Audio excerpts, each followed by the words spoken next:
Hello everybody and welcome back to the channel. Today we will be reviewing Blight Dream. Now Blight Dream is of course the game we played recently and is the sequel to the game Blank Dream.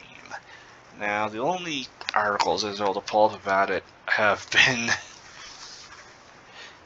this one on RPG Maker Horror Games Wikia and the one on VG Person's site. We'll be focusing on the one on VG Person's site because, honestly, there's really not much I can say about it. About the one on Wikia.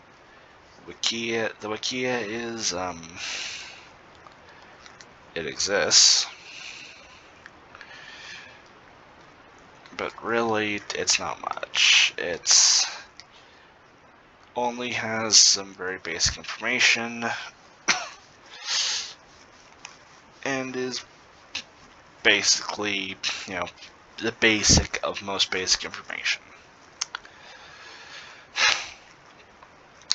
Blight Dream is made by Kanowo, or Teriyaki Tomato, made in Smile Game Builder. It is made in 3 dimensions and not 2 like Blank Dream. It is a sequel of Blank Dream, taking place several years after the story, but isn't closely related and played independently. Yes, I'm sight reading it off the top here, because I'm lazy and this is the 3rd time I've tried to record this. The basic premise of the story is this. A traumatic accident renders Michiru Orihara, a 16-year-old girl, unable to retain any memories for more than a day, what is commonly called anterograde amnesia. She eventually learns to preserve them using a notebook as part of her recovery from the amnesia. However, but becomes curious about the gap in her memory following the accident. Michiru starts to look for clues around the house, but it seems her brother would prefer that she didn't. Now, I'm going to be spoiling the story in these. I'm going to try and wait till the end to spoil the story, because when I spoil the story, I'm going to explain the story in basically brief strokes of what I remember, and I've beaten the game about 3 times now. I know the story fairly well. So be warned, we'll cross that bridge when we get there. But until then, hang on tight. So yes, Blight Dream is made in 3 dimensions instead of Blank Dream, which is made in 2. Now, here's the thing. When you're transferring from 2D to 3D, you lose something.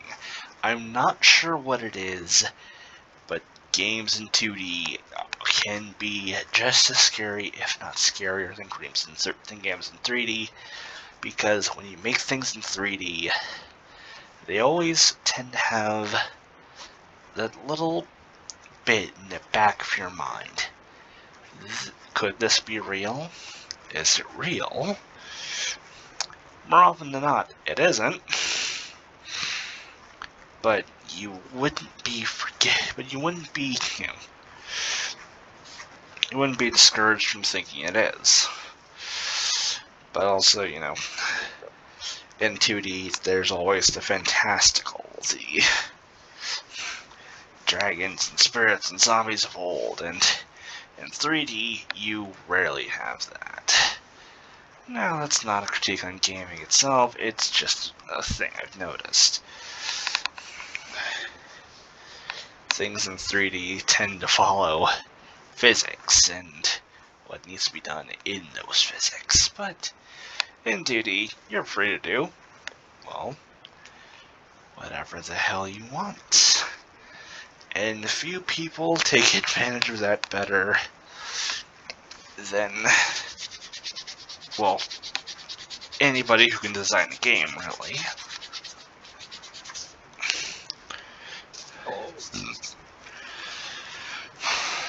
But, yes, so Kanoa made Blight Dream, then this game. Now, one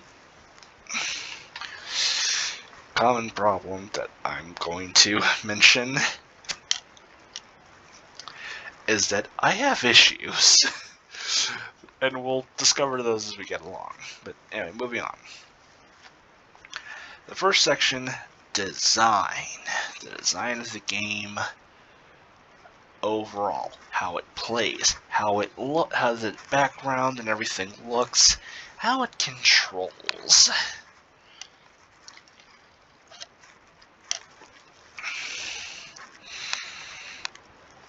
Now, Blight Dream uses modified tank controls. That's fine. It's doable. But not really all that pleasant. Then again, it's in a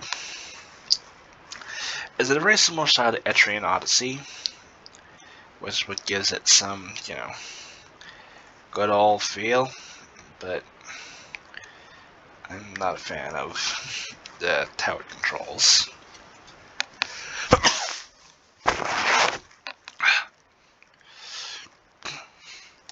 Now, everything looks decently fine for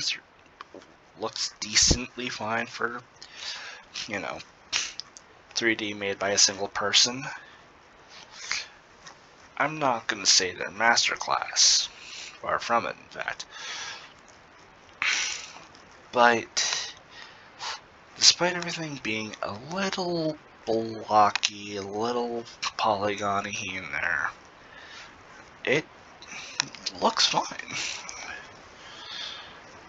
Now,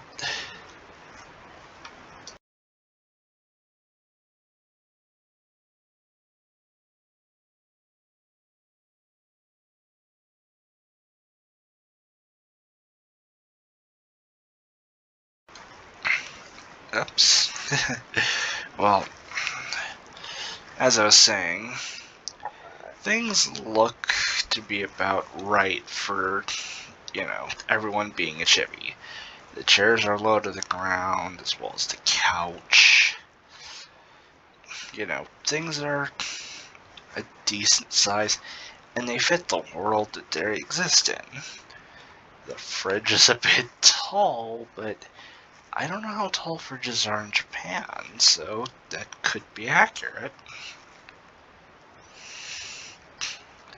Now, one thing I'll also point out is, there is no ceiling, or really anything leading up to the ceiling.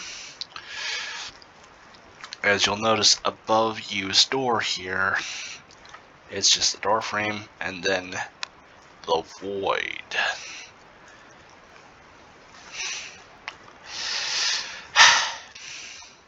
This is a problem.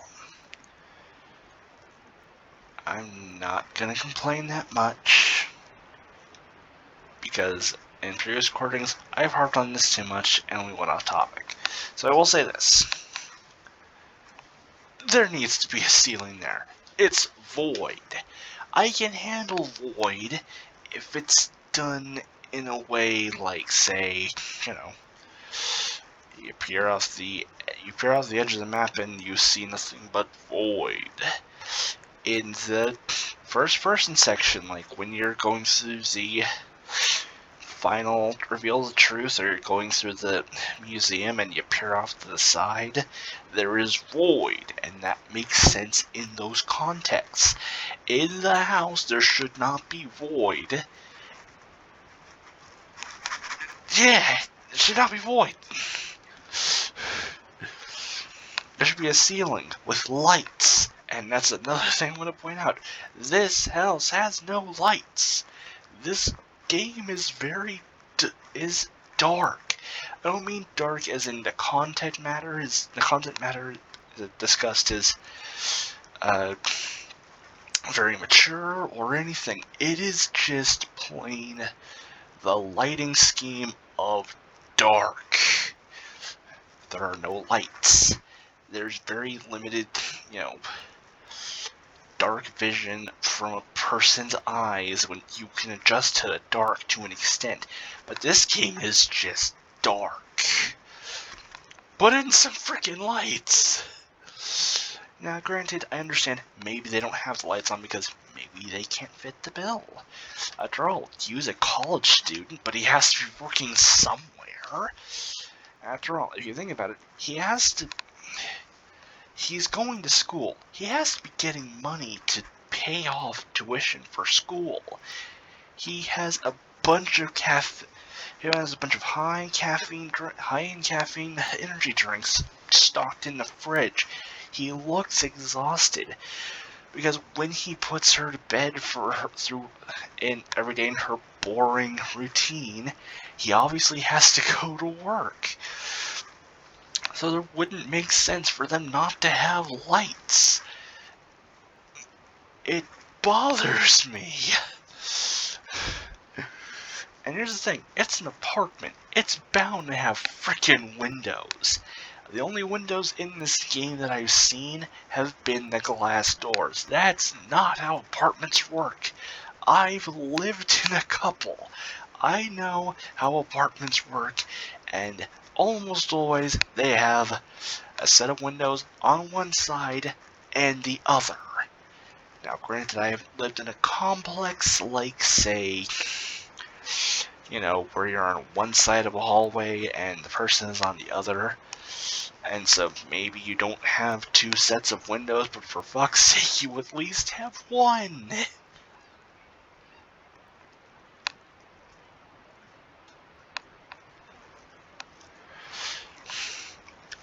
Anyway.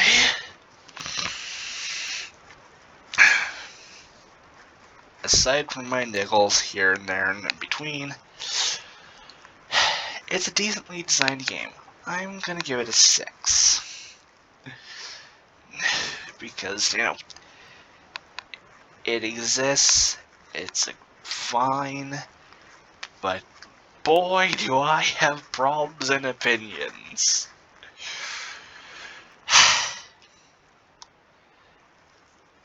Moving on.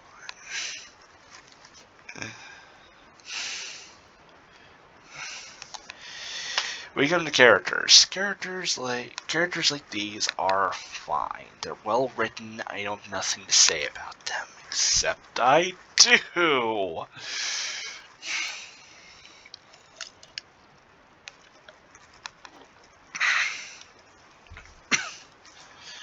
Now, as characters, they are fine. They exist in a decent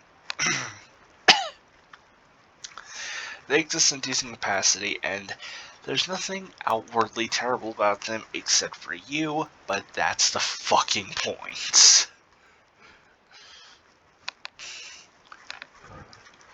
However, character design, I have opinions, and boy howdy am I gonna nitpick, because you can't stop me. First off, let's talk hair for a minute.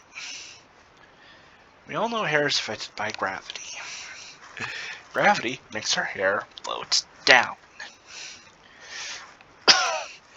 Now, this is probably just a limitation of the technology, but Mirai's hair is glued to her goddamn scalp. Now, in the mugshot, it shows that it does float down as, due to gravity. I'm gonna even let these stupid hair antennae pass. Because it's an anime trope, it's called... I want to say ahege?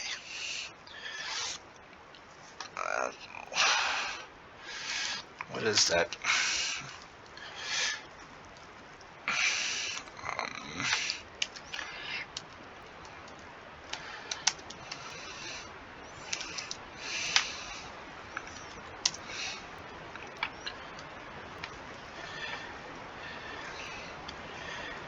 Okay. Yeah. Now, Holge. I was thinking of another term. A Holge is, the term for this type of hair. I'll let it pass. However, Michiru's hair bothers me some fierce. And granted, she's chibi, so her proportions are to be a little weird, but here's the thing. You see in her mugshot how her hair, sits around her shoulder area. Well, in this game, they float past her shoulders to about her back. And again, she's a chibi. Her proportions are a little all over the place. However, the difference in hair length bothers me. For some reason, I have a problem, okay? And this is one of those problems. I need consistency because my brain doesn't work. And for fuck's sake, her hair should match. It doesn't, and it bothers me. Yu was a decent design. Decent character design, he's fine. He's a little sort of creepy overall. But above all else, he's decently designed. I wish that when they darken his sprite when he's not talking, that it was a little more effective and probably darker, because one thing I noticed in the finale that his sprite didn't seem to darken. I don't know if that's a game, if it's a glitch, or if my eyes are broken. But because he's pale and he's dressed in white, he needs to be darker if he's not talking. I'm not saying black, but I'm saying a darker shade of dark when you're graying him out. Because he wears white, he's pale, it brightens up his sprite, and it bothers me. It doesn't seem like he darkens properly, it just seems like he's still active. And it's just like, for fuck's sake.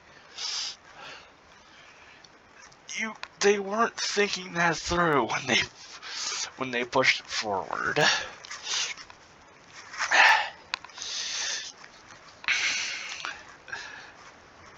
Anyway, now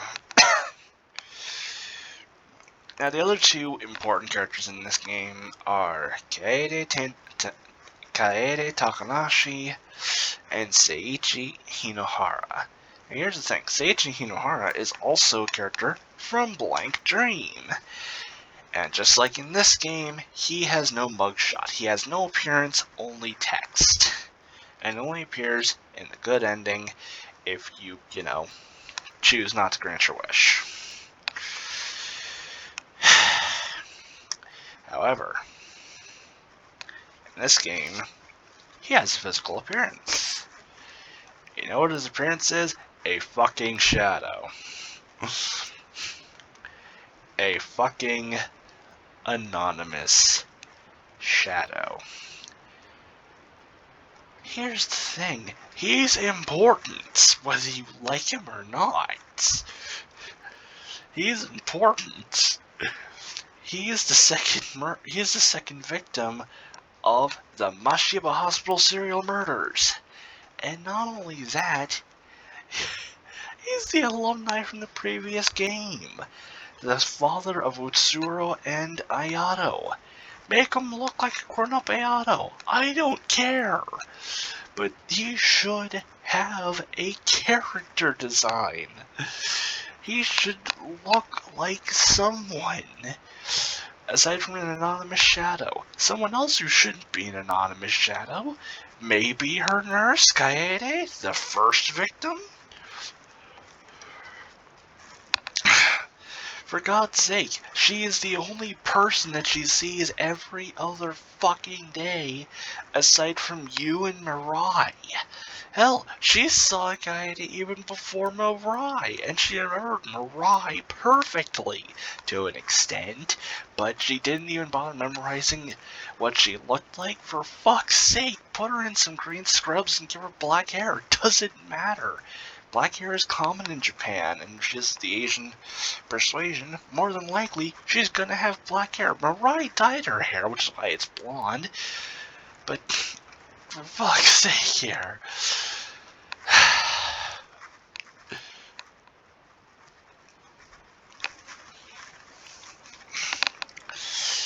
And, you know, while I'm not saying give every anonymous shadow a specific character design, it wouldn't hurt. And, you know, putting some more characters to make the world seem inhabited wouldn't be a misstep.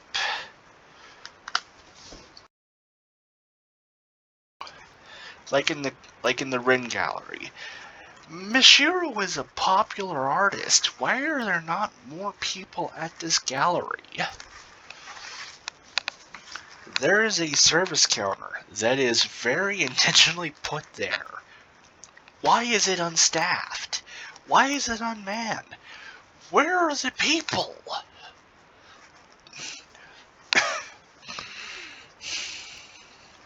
I don't care if Michiru didn't know who they were, if they existed. There are people in the hospital you can talk to that are shadows that, you know, she doesn't remember existing anyway. But, I mean, come on.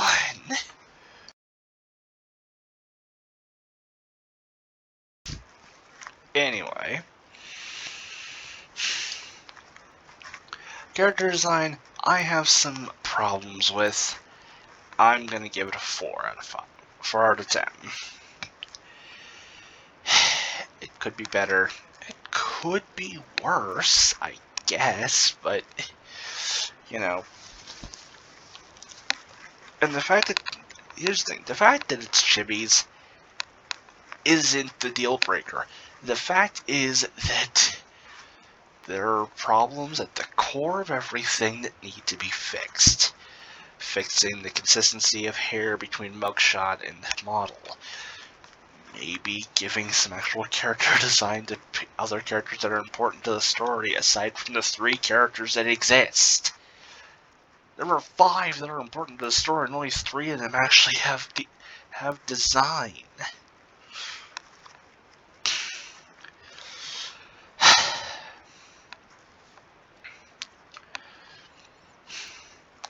Moving on to the story. Spoiler warning here, because I'm about to go over the entire story front and back, beginning to end, and Alpha to Omega. So if you haven't played it, go ahead and go play it. It's free. It's free, and not only is it free, it's free, and it's a decent game. But moving on. The story. It's fairly simple as far as stories go, but it flows in a way that is kind of natural in a way. How does it start off? We meet our character Michiru. Mentioned she has a memory disorder. Can't remember things beyond a certain point. Her previous 16 years, fine, but after that accident and the 9 months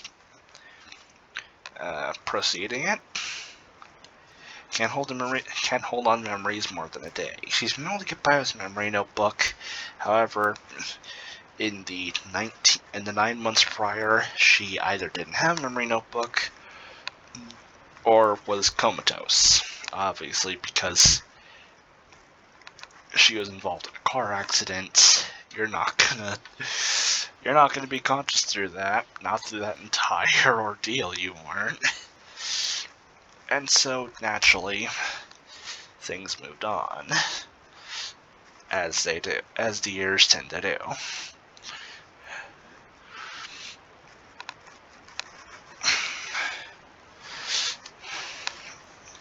So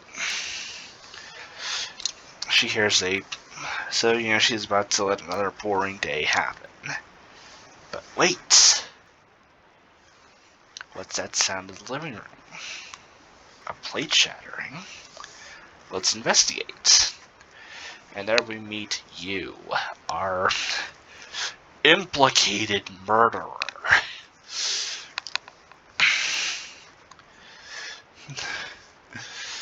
There's the whole horror stinger and all that, and it's like, this guy's bad news. But he's bad news with a smile.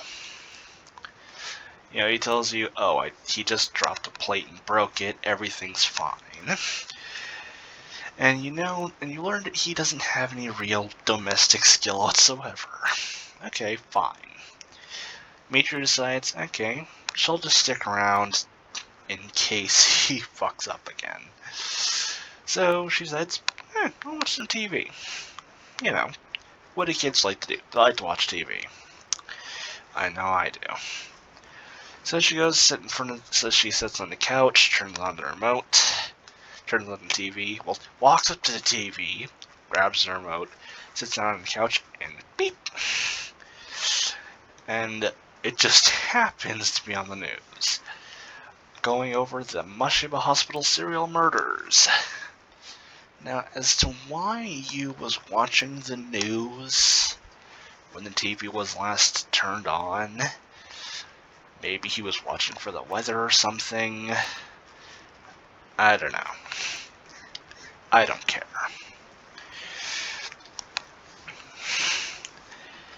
But if he knew if you turn on the TV and shows the news, it points out you must have been watching the news. Why would he have been watching the news? Like I said, maybe looking out for the weather or something else. But that is a ticking time bomb. If you turn on the news, for God's sake, change it, because if she decides to watch TV and it happens to be the news and happens to be the Mashiba Hospital murders, guess fucking what?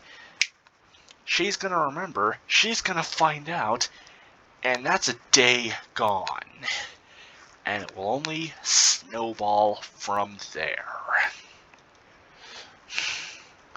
Which causes him to step up his controlling of her memory.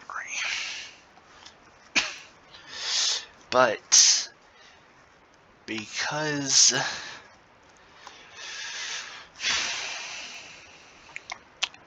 this is one thing I don't understand that I'm just going to spoil. If you waste about 12 days, Michiru forgets about wanting to find out about the past, and voila, succumbs to the daily routine. Thus, game over. It mentions she starts to lose grip on her memories, and thus forgets. If she has interrograde amnesia, she can't form new memories. Therefore, she shouldn't have memories to lose grip on. They aren't in her memory notebook, she shouldn't be able to remember them. But she does. Somehow. I don't know how, and it bothers me.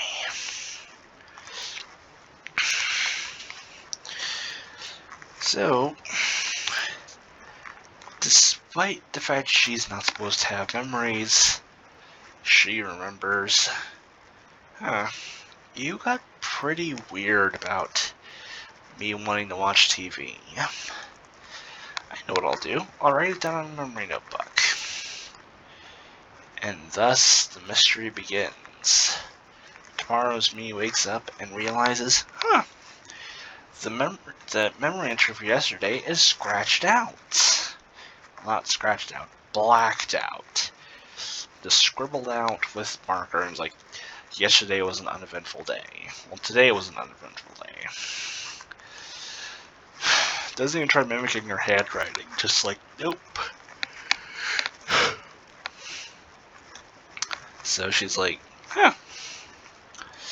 Alright. Thus you decide to investigate. Why did you not want you to watch TV? Why was you so adamant about it? So you look, and you investigate, and you look for the TV remote. You find it. And you learn about the Mashiba Hospital serial murders.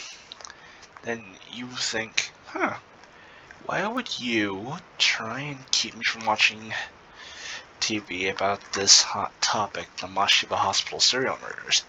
So you investigate them a little further. You decide, maybe I'll go outside, see if there's any news on this outside. Because obviously, if you can't watch the news inside, then aside from going outside and reading a paper, right?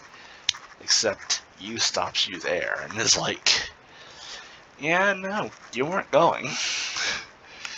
And, proceeds to keep an eye on you throughout the entire day. So then you decide, okay, he's really suspicious. Why does he not want me going outside? Why does he not want me watching TV? So you investigate his room. And you find a bloody shirt in the boxes near his door. A shirt that is not very bloody, but bloody enough to be suspicious and concerned. Following that, you go through the intermission. You learn about Mirai, the hospital, you starting recovery, the memory notebook. One thing I'm going to mention that should have been mentioned in my character thing is that when Mirai spoke first, replying to the nurse about her checkup, maybe, her face is like covered in a black cloud or whatever. Sort of like a black streak. But her model wasn't. Would it really have been that hard to just cover her face? I guess. Another thing is that, her jacket, is sort of stripes and the whole black and gray and black motif, but it isn't present on her jacket on her model. Just another thing I noticed. But anyway, so Mirai, so you meet Mirai, learn to start the memory notebook, and just everything starts snowballing from there. From there, you learn about the Mirror World, Mishiro Usui, Daphne's,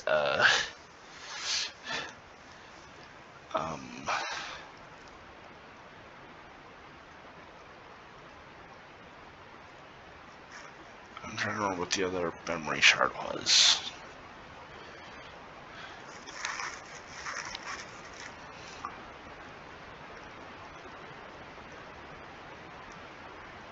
Huh. Duh!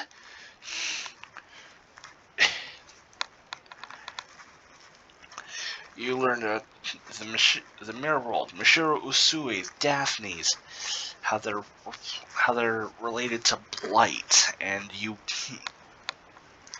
decide maybe you didn't find it, maybe there's something else in Yu's room. So you go to his room, you hop on his computer, you hack into his locked folder, and instead of finding a porn stash, you find the docs of the people who are being mentioned as victims of the Mashiba Hospital serial murders. Names and other records that are personal data. Why does he have them? Well, it turns out there's a reason. However, he's not done hiding things from us. He also has a key to the unused bedroom at the end of the hall. The unused bedroom being, of course, their parents' bedroom. So you steal the key when he's taking a shower. You can choose to write it in the memory notebook, but if you do choose to, there's a good chance he takes it. I don't know, I didn't.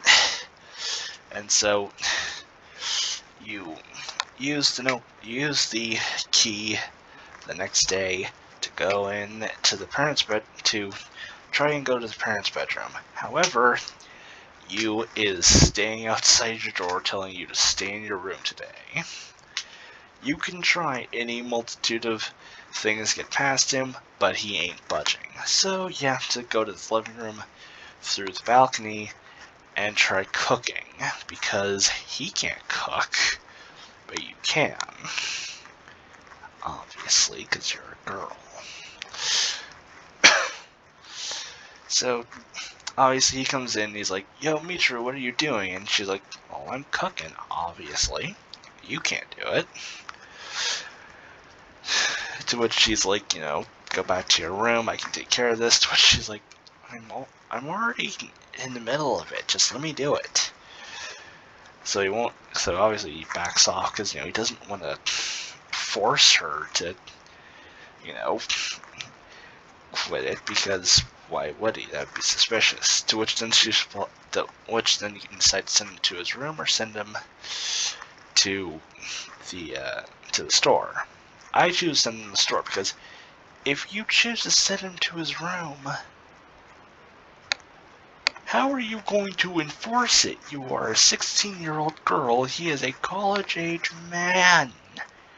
He has obviously a little bit of height on you and a lot of weight behind him. You aren't winning that fight.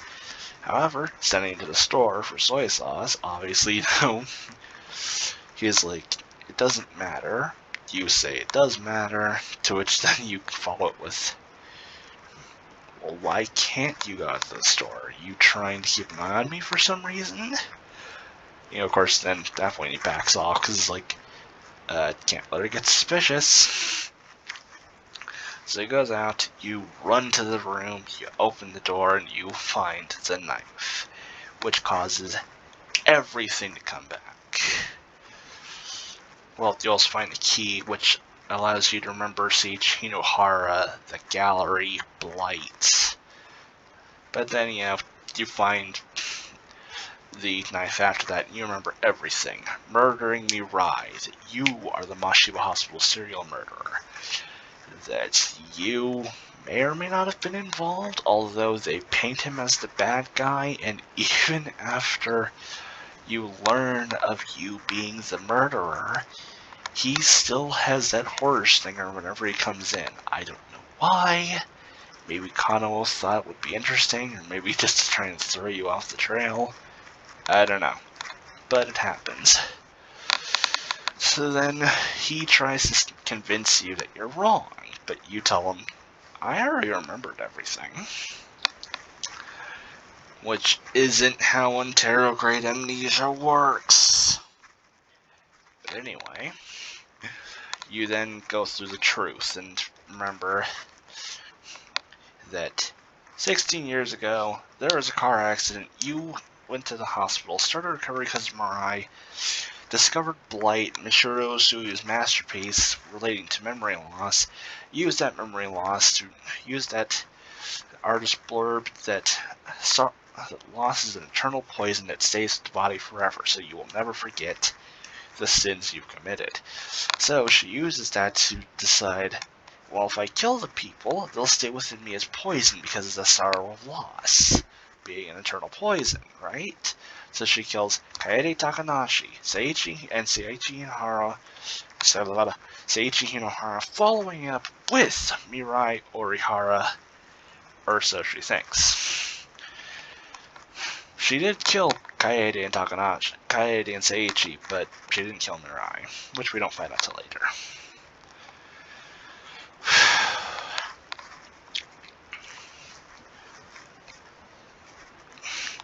To which then we discover that, yep, you did it. You murdered 3 people. And she decides she doesn't want to stay hiding forever. She wants to pay the price for her sin. which is fine, but if you ask me, a morally bankrupt individual, I say, fuck that. Plead it's temporary insanity, you'll end up in a mental institution where you'll be taken care of, and maybe, or better yet, you can just stay inside. Because guess what? If you're a murderer, and you know this, you could just, pledge to stay inside because you don't want to lose you. You doesn't want to lose you. Which is just a series of plot holes that plague this game. Anterograde amnesia sufferers don't remember things the next day. They remember up to the accident, and then using a memory notebook or something, they are able to remember what happened the previous day with minimal detail. They don't remember if they're in the middle of some big mystery. They don't remember stuff like this. And yet Michiru is somehow able to remember that she's in the middle of some big investigation, has to keep investigating to find out her past because for some reason the past is coming back to her, which wouldn't fucking matter because she had interrogated amnesia and shouldn't remember. But she does. Because the plot demands it. And another thing, why would you be trying to keep the past from her? In my humble opinion, you should be upfront with her about her transgression. Tell her, well, you're a murderer. That's why we're staying in the house. Because at that point, you can then use it to your advantage. Say, put in the memory notebook, I'm a murderer. Don't go outside. The statute of limitations will be up in X amount of time. You will be back in 3 days because he has to go back to college and, would come back every few days to check on her and restock the fridge or whatever. She has some domestic skills, so she can take care of herself. But, obviously you would still be worried and, yada yada yada.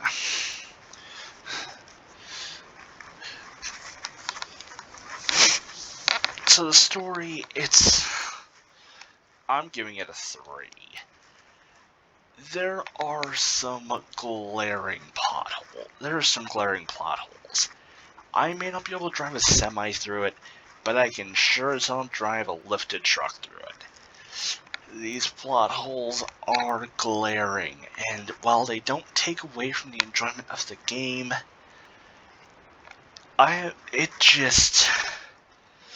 when you try and go through the story piecemeal, it hurts to try and just do the mental fucking gymnastics to try and make the story make sense.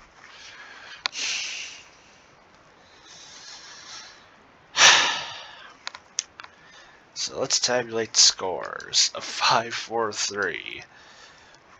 No, it was 6-4-3.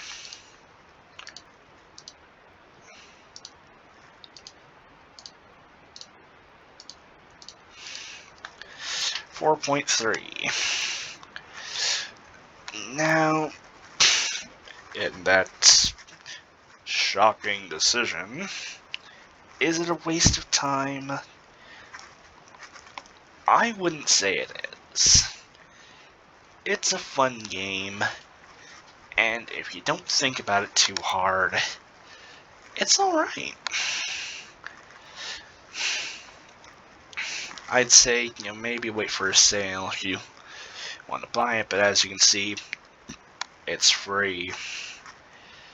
And you can play it independently of its predecessor, which is a oft-forgotten quality of certain games. So, while I disagree with how it handles itself, I can't really fault it for saying for trying to be original.